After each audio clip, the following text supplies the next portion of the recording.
We're Martin and Cooey Goblin. Okay, before we start on trail, just vocab for tonight. I'm giving you 10 lads, it's easy vocab. Okay, bun skull, man skull, old skull. Táili old skull at university fees. So old skull is university, táili old skull puts it into the genitive case, old skull, táili old skull. Gan léamh gan scríomh illiterate scrúdathe, chorus na scrúdathe, brú na scrúdathe, rás na buintí.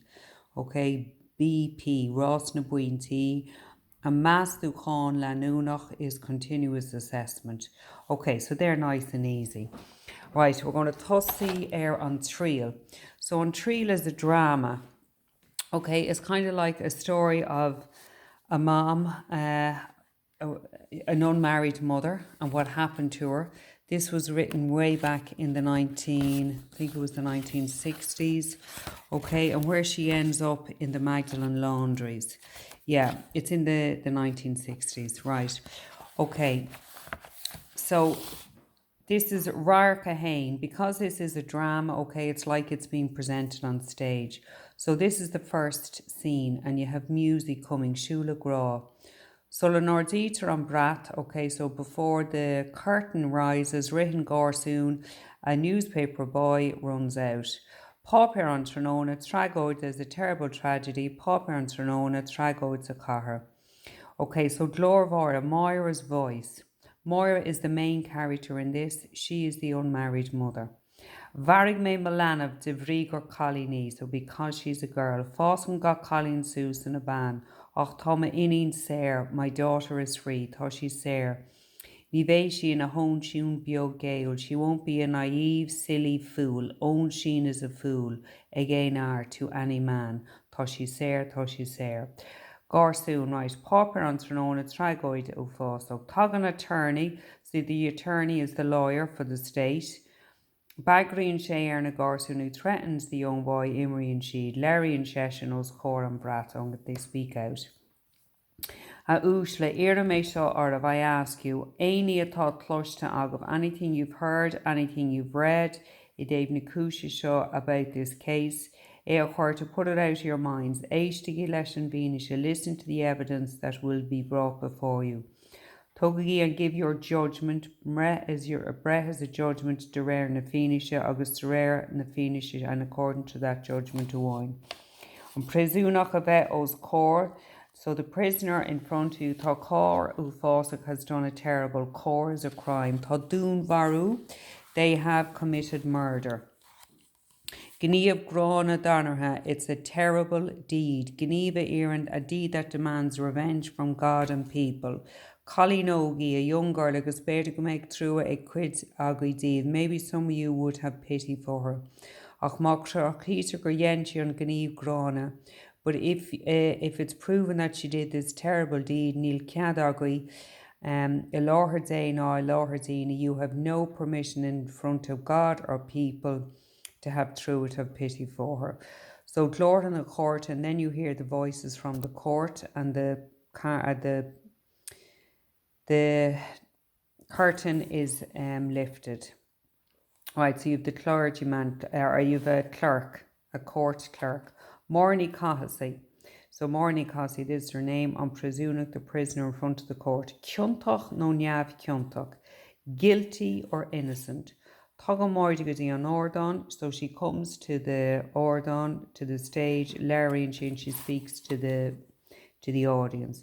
Is though ilum goihi shivolas, you will get information of all the events. Och na nihi aun ave kelta or brock. But there are things that will be hidden forever. Things that are fullaha hidden in my heart.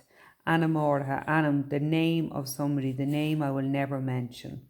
On Iha Bahusto, the night it happened, Iha Shin, that night at the dance hall, or that night at the dance in the schoolhouse on Tyrone, the song I sang. So now what you have is what's known as a flashback. You have a flashback to the night when she first met this, the father of her child. On Rinka, the dance in the schoolhouse. Búclíoga, Moira, and she's on her own. Column. Is sé atá in a Worcester Rinka, so he's the dance teacher. Be it Aaron, we'll have a song, and Gani to Aaron, Irene Shisha, Sholin Sheshin is Laura Northern for Green Sheo Sword, and he announces out loud by Aaron Agwin O'Morini Kahasi. Kane Aaron and Moira responds Shula Gra. Gama Connie Moira ni Kahasi Shula Gra. Tagan Padraig fad a bhíonn an tabhair ná Conna, so Padraig comes while she's singing, a goir le bukalele, laughing with another boy. Stadan Shade and Gory, he stops laughing, Shastan Shay a latte, he stands to the side and listens. Bula boss, and there's a applause after the song. Mikiolu a worry, vi shinga hauling her fad, and Ishabu was Colini Kadave Agwin. Oh, we'll have Ballylimni, Kaip and Kudor, those are just dances.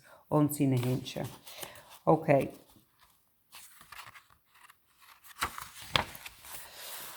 Right, Neil Tuig Rinka War, so you're not dancing. Yoey Misha Porty that I'll get you a partner. Fordrick, Taran Shaw, Tugan Pordick, Shaw, okay, and you're introduced. Honig May Egg Ganafran Armand, and I saw him at Mass in the morning. Honig Tuig and Shan Orme, you saw me at the sermon. Marshin and Veen and Scale, that's how it is with the school teacher, Nakar Column. Aina Hagashgor is a teacher, Ganorn. He's a preacher without the honour during the week in Ushtle Peanock, and he's a curator. Okay, it's just saying that he's a teacher during the week, and then he's like a minister Sunday morning. Agus in a Worcester school in a dance teacher without pay at night. Gambalesh Gillinish, Kaime Sula Quinall have to keep an eye on the dance. Torara Wadi, Minter Pordic, Toshi Dulcin and Manor Realta, she's joining the nuns.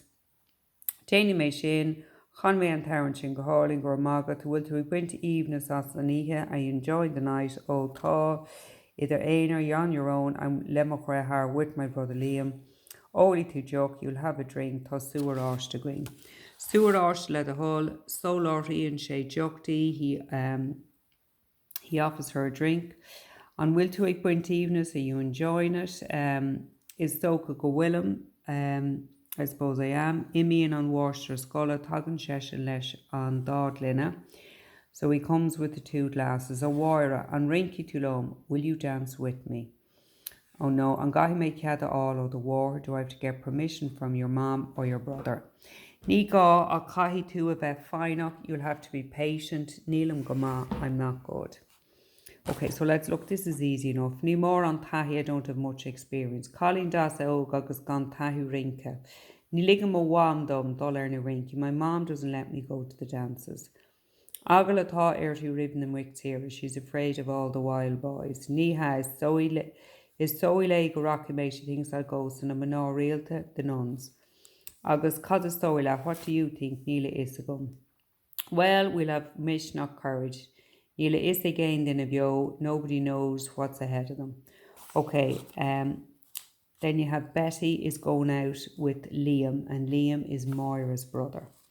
Tá rinke tosnu sholat, Imi and Betty, tá Liam or T, Liam's about to follow her when his name is called out. So now we're gone back to the courtroom again, and Liam is going to be interviewed by one of the lawyers. Tagan on Bert attorney, so the two attorneys come.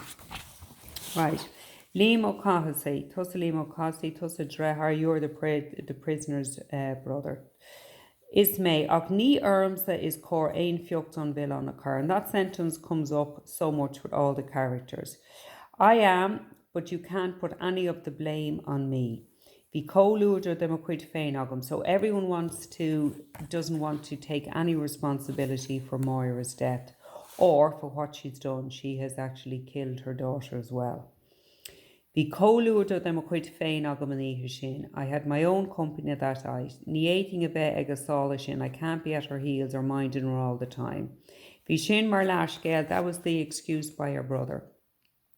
Bhí cóúda did a chuid féin agad agus níla is a good céim chuí anachí the grip for a while. You've no idea how your sister got home. Bhí she éista a gohan. She was old enough to mind herself. Darlat, according to you. Bhí she treish an scola ágáil, she'd left the school. Bhí she éasta gohan chun an bóthar gear a chuirdaí an tax scola go dtí an baile.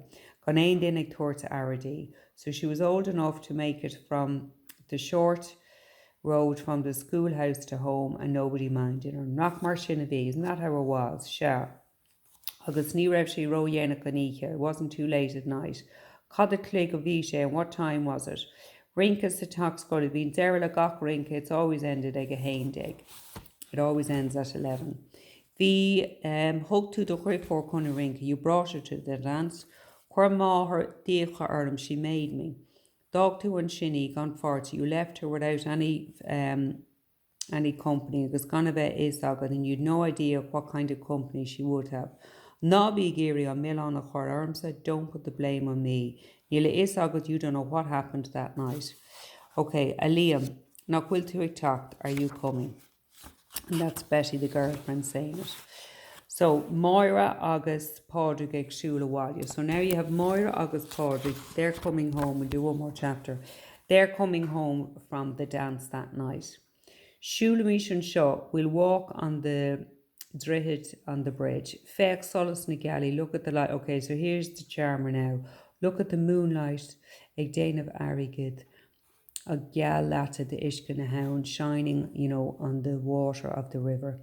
Oh, it's a beautiful May night.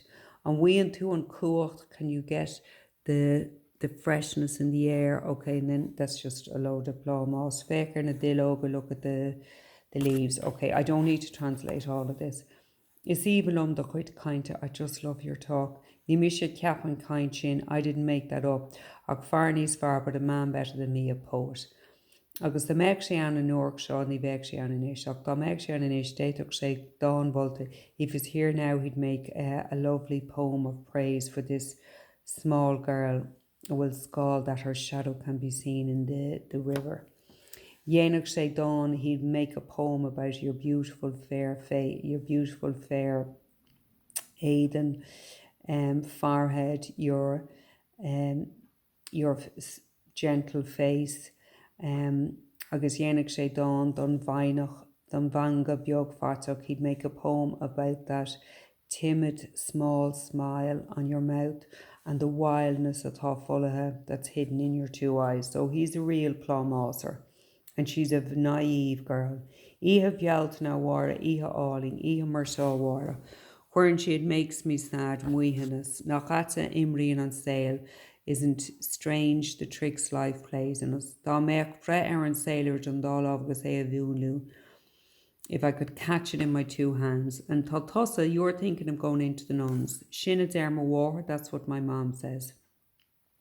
You mishig dollar saga horak. I was going into the priesthood. Fi me an ord realta, I was in an ord. A quarter was an galosh to me. I was cleared out of the college because they caught me with a titine a cigarette. Agus gan ní déint agat, and all you did was smoke a cigarette. Being ceart agat far keel where he was sensible. Hiig sé go mat nar a bhí an tagart an garna a bhí ceappa. He knew that the priesthood wasn't for me. Rinne sé an rud ceart, he did this right thing, feeling wounds sort of fights at Agam Sonord. I had been trained as a teacher in the order and I got a job. Fos me galua and I married shortly after that. Thought to posta, you're married, yes. Shin an the yena malehija, that's what my type do. As soon as you finish college and then you have to go up the altar with a young girl. Fos me Nora rahat them. I married Nora 3 months having left the college. We missed 3 blinas fitted. I was 23 and she was the same. Colleen all in the interview. Rodega nav Celtic Gwent Leahy. There's something unusual about her, like you, Moira. Oh, will she enough? And where is she tonight? Came for will she ag an rink, and why isn't she at the dance? Your age she trocht, she couldn't come, she can't dance. Is biogta is a viagat. I didn't know is early bhín sin an galar again into nor sin an galar she had a disease, galar gone lies, the disease that can't be cured. Nietig she reeve she could never be a proper wife to me. Oh, a Fodrick. Ach tá tosa Rowo, you're too young kun of course sin to understand these matters. Rowo, too young and too innocent. Agus an dá hula water sin agat those 2 eyes staring at me. I'm not going through all of that, it's just more plumos. Cahi me dolawalia, I have to go home by imni my mom will be Worried, Fanny Sheena Dushocht, she'll be awake until I return. Ihawa, Ihawa. Okay, so now we're back, a flash back into the courtroom. We have Phoenish and the Moher, the mother's evidence. Tagan a Waher, Tain she Luna, she goes on her knees. Tosin she agrees, she starts praying. She gets her on solish and the light is shone on her. Okay, so the lawyer says, you're Banny Kahasi, yes, Agni, and here we go. And Eorum says, Cor ain't fiocht on Bill on a car. You can't put any of the blame on me. Hug me go creduna agus go Christu. I brought her up respectfully and in a Christian way. But I told day Maher a Ogolwem, it was God's wish to have my husband taken from me. Sailu and Dina Derek the Merclan. The last of my family was born 3 months, raw is 3 months after my husband died. I was left as a slave, agus condina hogok love and with no one to help me. McKeown agus McGuinn, my head and my back bent from morning to night working. Agus catagam, what do I have at the end? Me noiraha os cor na gorson. I'm shamed in front of the neighbours. Idig shinu a mare of whom pointing their fingers at me and making fun of me. And this is because Moira, her daughter, was pregnant outside of marriage. Tuaram na Gorsa is moatoi Dana Borhadet. The neighbour's opinion was what worried you most. Ni more than Mahela Kahab in a mask, I have to live amongst them. And I'm going to ask you again, did you show any Christian charity towards your daughter? Ifeina Harrigan Tribloid Irhi. She brought the trouble on herself. So this is the attitude of Ireland at the time. Am fearga yentu irocht. And is it true that you made unfair yentu erector? And is it true that you tried to bring an end to what was born? Oh no, sorry. Did you try and bring an end to what had been conceived? Okay, so she did try and get her to have an abortion, and you'll see that later on. Ni hain faka. It is no sin, Derek to bring an end to something that is not clean. So because the child was not born during marriage and it's illegitimate, it's not considered pure. Ruthervi Mala has something that was cursed by God and man. Okay, and then she goes on about her daughter. She was going into the nuns, okay, right. So she's crying, okay, and she leaves. So Rarkat Kuig, and I'll stop at the end of this. Pordig agus Morris, so we're back now to the schoolhouse, to the night, okay, when the two were introduced. Vector Pordig, Ieg Shul she is go mi Einok, he's walking down impatiently, looking at the watch. Toshe Dehetlog, and Moira comes. Time Taga, Fuimar Yame, as you promised. Okay, so sorry, they're arranging to meet in secret. Viarm Farno Kazikonyaki, I had to wait till Mom went to sleep. And did anyone see you? Oh, I went the back road. Marig, I'm back on the washer scholar. But while I'm ogres, I want to announce to the world that you are my lover. But alas, the Mecca is I can sagart. If the priest knew of sure you were coming to me at night with guards and wheeler, he wouldn't be long giving me the road, meaning that he'd fire him from his job as the teacher. Okay, so Portig was a teacher in the school. Conas agus goro comelesh cabachordum fein northern teaton atleti, and the person who's dependent on me. So how is she? She's asking how the wife is. Thought she is as she always is. It's minik mea quivnov gwil Agor. I often think we are being unjust. Agor is unjust or unfair to her. Don't be thinking that ni lay ni agin a hogolu he achan mother. Not well. Okay, she can't give me what I want. Moramech tossa, if it wasn't for you, ni eating I couldn't stick it. Bekaram imocht, I'd have to leave her. Tossa hagan you give me strength. On ban bocht and far bocht. It's all quite dimmer on sale. It's strange the tricks life has played. Moramech tossa, if it wasn't for you, I go out of my head. So he's really, plumossing or Padraig bocht.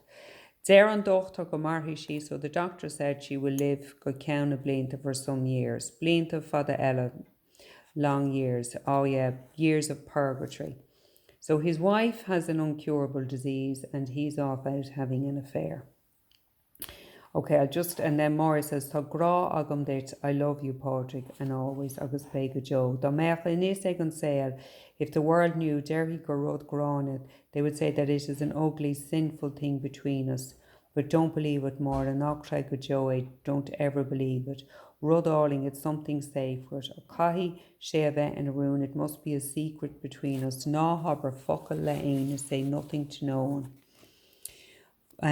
Focal, I'll say nothing. Na Louis ma anum lehain then don't mention my name. So he's really been nasty to her. Don't mention my name. Then when he on Kriya, okay, if my heart is taken out of me, I won't say a word.